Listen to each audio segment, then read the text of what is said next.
I'm 87 years old. Most mornings I wake up before the sun.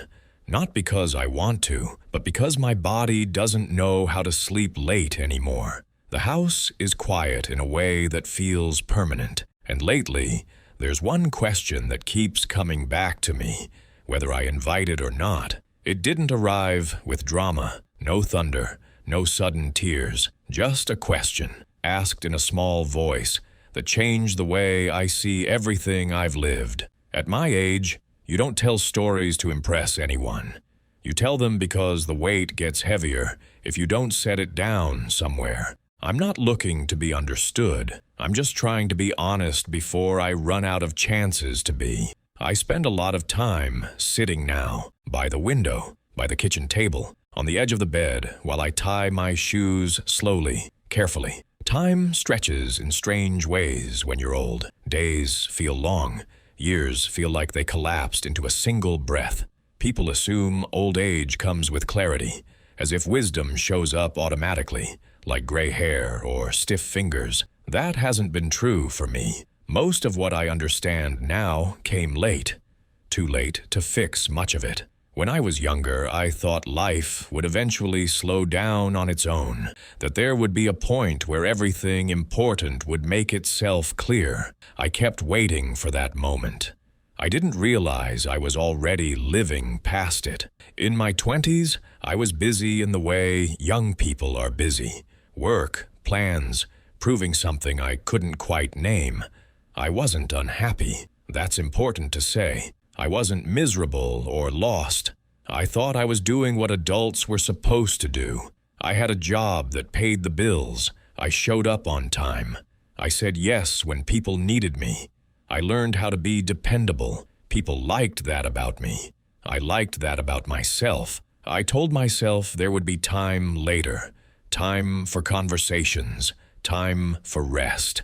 Time to say the things that didn't feel urgent yet. Later became a habit. In my 30s and 40s, life filled up even more.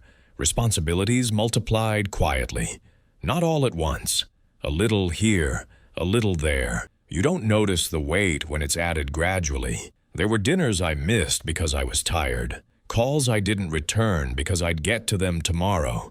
Moments I half listened to while my mind stayed somewhere else. Nothing felt like a mistake at the time. That's the dangerous part. Every choice made sense on its own. I remember sitting at the table with people I loved and thinking about something else entirely. Bills, work, things that seemed important enough to steal my attention. I was present in body, absent in ways I didn't recognize yet. I thought showing up physically was enough. The cost of that belief didn't arrive all at once.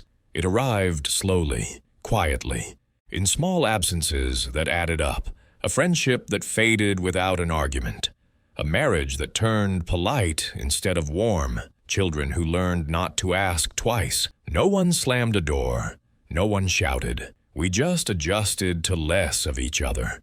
I didn't notice how much I was postponing until postponing became my way of living. There's a strange comfort in thinking there will always be another chance. Another holiday, another conversation, another apology if it's needed. I carried that comfort with me for decades.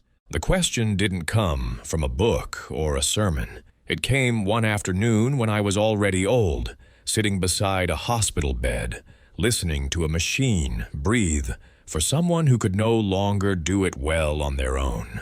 I won't say who it was, not because it's a secret, but because the role matters more than the name. Someone I assumed would be around longer. Someone I thought I'd have time with. A nurse asked me, gently, "Is there anything you still want to say?" She meant right then, right there.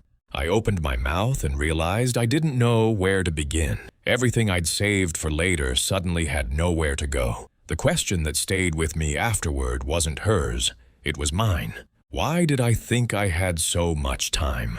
I replayed my life differently after that. Not the big events, the ordinary days, the routines, the small decisions that never felt permanent. I saw how often I chose efficiency over presence, How often I treated people like they'd always be there, patient and waiting. I wasn't cruel. I wasn't careless in obvious ways. I was just delayed.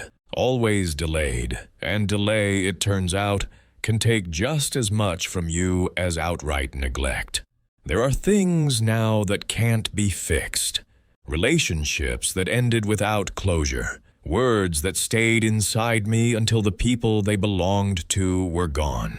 I used to think regret would feel sharp, dramatic, like something you'd recognize immediately. For me, it feels more like a dull pressure that never quite leaves. It's not about wishing I'd been famous or rich or admired. None of that matters to me now.